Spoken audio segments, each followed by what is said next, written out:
Welcome to the Yogic Musician Clinic. Today we're working on the sitting mountain. We all spend a lot of time as adults sitting, and then we want to play our instruments. And we've developed bad habits, curving over our instruments, arching our back. We get sore. It limits how long we can play or how well we can play. So we're going to try and fix that. Your body is made up of a skeleton, and that gives you framework to the shape of your body. It also protects your internal organs. You have tendons and ligaments that hold your muscles and bones together, and your muscles allow you to move. With that in mind, we're going to show you how to sit and breathe properly, then do some stretches to relieve any tension, because perhaps you haven't been sitting like this for a long time. And then we'll notice again at the end just how we feel. Okay, I do want you to notice how you're sitting on your chair. Don't change anything. Feel the contact of the chair to your body, your feet to the floor. Just notice. And notice how you're breathing. Is it deep? Is it shallow? Are you breathing in your chest? Maybe you're not in touch with your breathing. A lot of adults aren't. You just breathe and take it for granted. But we're going to delve into it a little bit more. I want you to take your hands and place them on your abdomen. Please don't judge it. We all have one. I want you to take a nice full breath and feel your abdomen fill your hands. As you exhale, notice how your abdomen pulls back towards your spine. And just sit here for a moment and breathe in, filling your hands as you inhale and emptying as you exhale. Leaving the one hand on the abdomen, bring the other hand up into your rib cage. Notice how your ribs expand. What direction? Up, down, around, wider, narrower? Do you feel that?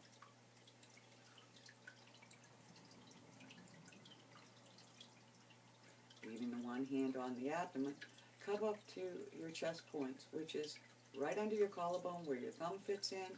Stretch across to your index finger. Those are your chest points. You're going to breathe fully as if you're breathing that hand off your chest. Right? Filling up your bronchial tubes. As you inhale and exhale, take your focus to the front of your body. Notice how as you inhale, you lift and expand, you get wider and actually lighter. As you exhale, notice how your body deflates a bit, gets heavier, and your spine settles down into your pelvis. This is a full following breath. This is how I'd like you to breathe for the rest of your life.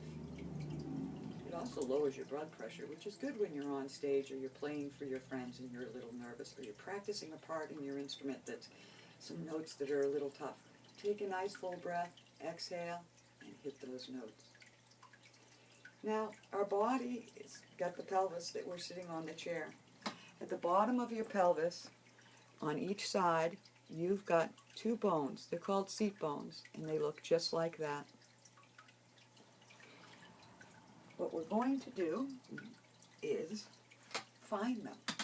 It doesn't matter what shape, size you are. Put your hand under your seat and sit on them. And that's my chair creaking, not me. Okay. Now, if you find those seat bones, your hands are not going to like it, in which case you're in the right spot. Take your hands out and sit back down on those seat bones. From now on, you're going to sit on those seat bones whenever you make contact with the chair. I don't care if it's your car, your couch, or a hard chair. The other thing is, at the back of your spine, it comes down and there's a tailbone. And no, you won't get the tailbone right into the chair, but you're going to take your pelvis and do a pelvic tilt. You're just going to draw it back a little bit.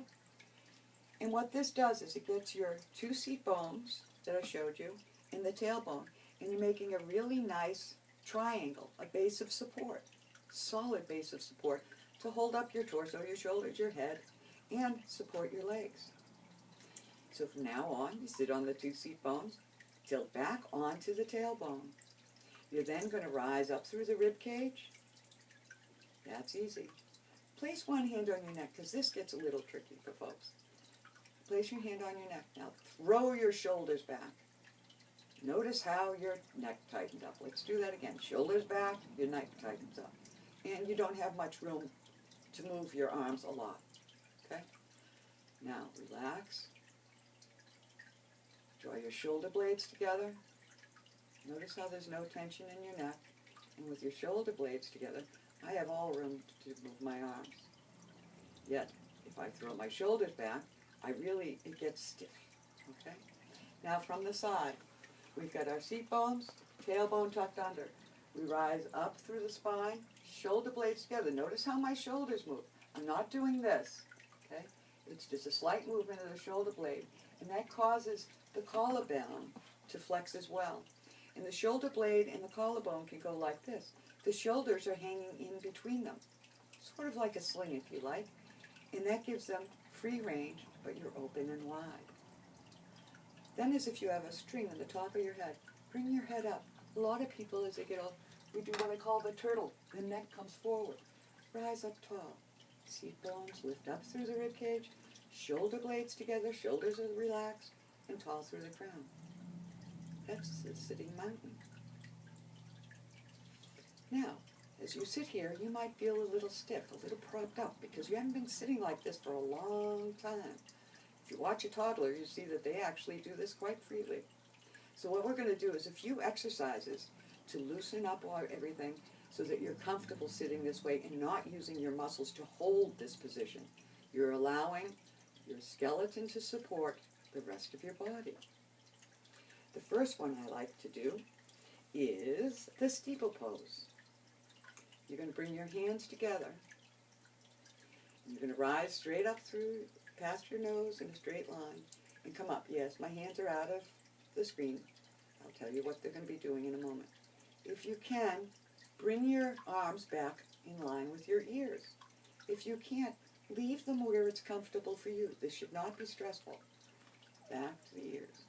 Now you're pressing down through your seat bones and your tailbone. You're going to rise up through your rib cage. Draw your shoulder blades together. Rise up through the shoulders. Stretch through the elbows, the wrists, and up through the fingers. They're reaching for the ceiling. Then inhale and stretch way out in front of you till you're straight across. I'm going to come a little lower so I can see my hand positions for you. I've brought my shoulders and my shoulder blades with me. Inhale, the hands open. The hands are still touching. Notice the difference, just rotating the wrist too, all the way up into your neck. Inhale out, drawing the shoulder blades together. You're not going back as far as you can because that sets up tension here. You're just going back to a nice straight line. We'll be doing this again. Okay. Nice straight line, shoulder blades together. Roll the palms over. Notice what that does to your shoulders and arms. Now the true release of this pose is as you inhale and exhale, lower the hands in increments down. When you get your hands all the way down beside you, you're going to take a full inhale and exhale, and you'll physically be able to feel your shoulders leave your neck, and you'll be able to see mine do just that. So when you come all the way down, take a full inhale. And I think you could see my shoulders drop. And I promised I'd do it again because of all the little details, but this also happens to be my favorite stretch. Come to prayer position. Inhale up. Shoulder blades together, up through the elbows, up through the wrists, the fingertips, stretching as far as you can. Draw the arms way out in front of you, taking the shoulder blades and shoulders with you. Inhale, the palms open. Inhale out to the cross, straight across. Shoulder blades are together. Palms over. Inhale and exhale the arms down. And maybe with your shoulders one side or the other, you can pass through a little quicker if you have some shoulder issues in there. Do what's comfortable for you. Remember that big inhale and exhale when you're done.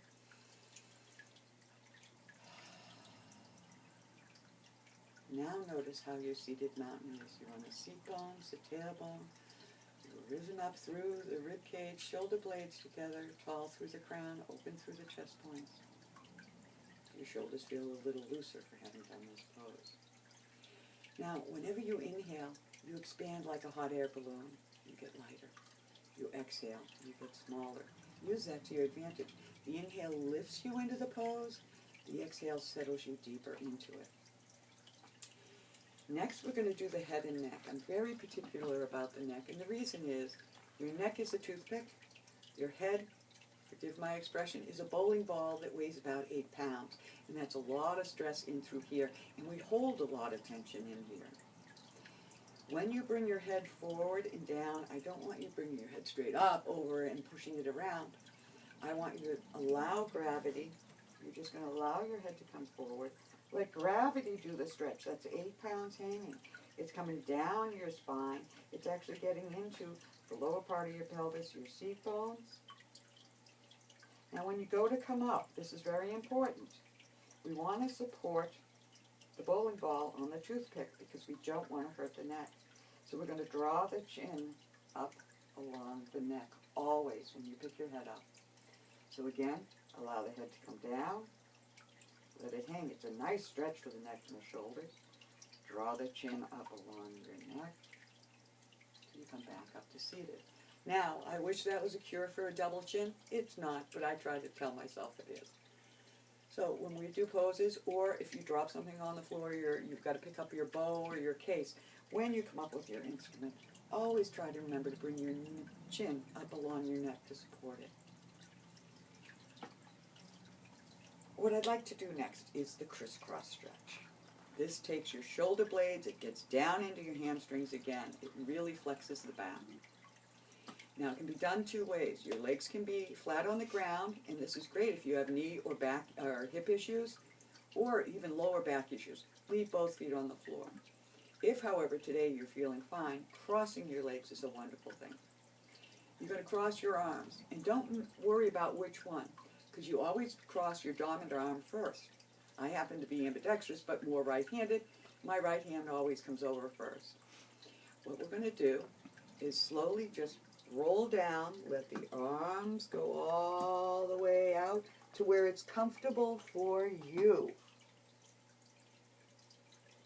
This takes our shoulder blades, stretches them, the shoulders, and if you notice, I'm not tensing in my wrists, my elbows, my hands. I'm not holding them as far as I can. I'm letting go. Nice full breath. Press back through the tailbone and pretend your spine is a sail on a sailboat. And unfurl as you let your arms and your head come along for the ride.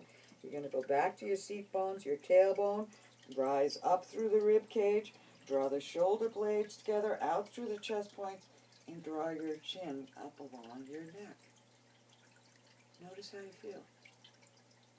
Is your mountain getting a little bit easier to find? A little more comfortable? You're not trying to hold on to it. You're allowing it to be there. I'll show you this stretch from the side. I'll cross the other leg on top, switch my arms, and if you don't remember which arm, you'll get used to that over time. And you're going to come down, and you're going to let go as far down as is comfortable. And don't expect one side to be the same as the other, because it's probably not. If you're dominant on one side, you've probably had a few injuries over time. And tuck the tailbone under to come up. Back to the seated mountain as we come up through our rib cage. Draw the shoulder blades together out through the chest points, head and neck last, and the chin up along your throat. And again, you're in your seated mountain. You're back on your tailbone, your seat bones, nice and straight through the spine, freedom in your shoulders. Notice how you feel. And the reason I tell you to notice every time is so that you see these different changes and different stretches, because you don't always have time to do all of these. And you can do one or the other here, there, anywhere before a gig, or you're going to play for somebody, or you're practicing some notes and they're very hard, and you're having a hard time and you're getting tense. Do a couple of these. Get back into your mountain and hit that note. Okay. What we're going to do next is the alphabet, and this is for the feet. Now, again, you can cross your legs if possible. If this is bad for your knees or your hip, you will stretch your legs out and just cross down at your ankles. What you want is the 1 foot off the ground supported by either your other leg or your other ankle. You're not going to be moving your whole leg around because that gives away the stretch. You're going to be moving just through your ankle joint. And what we're going to do is the alphabet. And we're going to start writing the letter A, B, C, D. Okay, and we'll just keep going. And yes, your foot might get tired, your ankle, because maybe you haven't been doing writing with your feet for a long time. I wouldn't be surprised to hear that. But what happens is, with all the, you keep going, is with all these different letters, the O, the Z, the J, and I know I probably just messed up your alphabet, you're moving your foot in all kinds of different directions. You're not just doing circles and figure eights. You're actually going through the alphabet and you're moving it all around. Okay. And exhale that foot down. If you didn't get through the alphabet, that's okay. This is just to give you an idea of what you could be doing. And again, cross the other leg on top or down at your ankles and start in again with the alphabet. And if you're dyslexic with your feet, don't worry. If they get a little twitchy sometimes, that's okay. If you're talking and trying to spell at the same time, that's okay too. One foot is not going to be the same as the other. I can write a lot better with my other foot than I can with this. Well, I think you get the idea. Now, as you are doing the alphabet with your foot, you may find they get tired, like I said. But also notice your feet right now. Do they feel warmer? Do you have a little more connection with them? You know how they feel.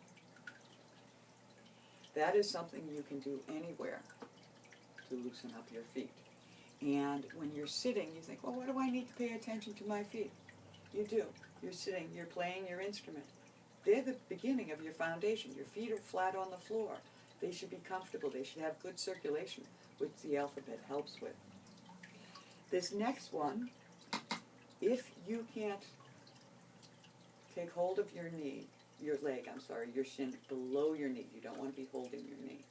If that's hard for you to do because of your hip or your knee joint or any of your physiology, you can take a belt or a tie and just hold it side by side right here. Okay? This is a hanging leg stretch. I'm going to have you hold just below the knee on the shin. You'll notice that when I take hold, my elbows are kind of bent. I'm going to let the full weight of my leg straighten my arms. I'm then going to draw my shoulder blades together. And I think you'll feel that stretch through your upper arm, your shoulders, and the base of your neck. This gets you really into your seat bones, your tailbone, and a nice stretch for your neck, and helps with your posture. It strengthens your upper back. It also helps with your hands. And all of us need a lot of work when we're musicians with our fingers and our hands, because that's what we use to play most of our instruments. Okay. Now when we come to the side, I will do it again. I will take just below the knee. I will let the weight of my leg straighten my arms, Draw my shoulder blades together out through the chest points. And I'll allow gravity to do the rest of the stretch. Of course, I'm breathing fully. And then I simply release. And I'm in a nice, straight frame. One breath I'd like to leave you with, and that's called the purring breath. What this does is it sets up a vibration in your lungs, in your chest, and all the way up through to your sinuses. Place one hand on your chest and just simply hum like a purring cat. Feel what's going on under your hand.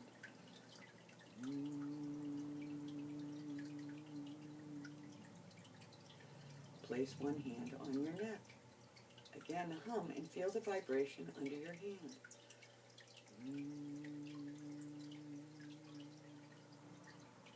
One more time. Bring two of your fingers up beside your nose on your sinuses. and hum. Feel the vibration. Now you can hum anytime during your day, and when you're out in public you don't have to be doing all this. But when you hum, it sets up this vibration, it gets all the cilia and everything in your body moving. It stimulates your breath work, it clears your passageways. So if you play wind instruments, that's a great thing to do. But even if you don't, you're playing the piano, there are certain times you're playing fast and you need to breathe better. What better way to have your passageways open? What I'm going to leave you with is the fact that you're going to stand up and walk away from this video. Okay? Well, I want you all to practice something right now. I want you all to just stand up and sit down. Now, if you're like most human beings and every student I've ever had, you just practice what I call the old heave-ho. You might have put your hands on your thighs, pushed up and used every joint you've got, and you might have come down like a ton of bricks. Okay? There's a way to stand up from your mountain, and it goes into the standing mountain, which we'll get to in a later video. You're going to take one foot in front of the other. You're sitting in your mountain again, okay? You're on your seat bones, your tailbone tucked under. Lift up through the rib cage, out through the chest points, shoulder blades together, tall through the crown. You got that? Put one foot in front of the other. Now when you inhale, you get lighter, and it lifts you. And it's going to take torque off your hips, your knees, and your ankles. And all you have to do is put that one foot in front of you and inhale up. Now, you want to sit down. You're going to get smaller. Exhale, sit down. Find your seat bones. You're back in your mountain. And you came down with your exhale and you spread out on your chair. I know you don't want to hear it. This is your real estate. This is all you own. When you sit down, you take up your space. When you're in your sitting mountain, you take up your space. When we do the standing mountain, you're going to own your space. So again, here we are. Back on the tailbone, on the two seat bones, a triangle of support. Lift up through the rib cage, shoulder blades together, out through the chest points, tall through the crown. And I'll see you next time. Thank you.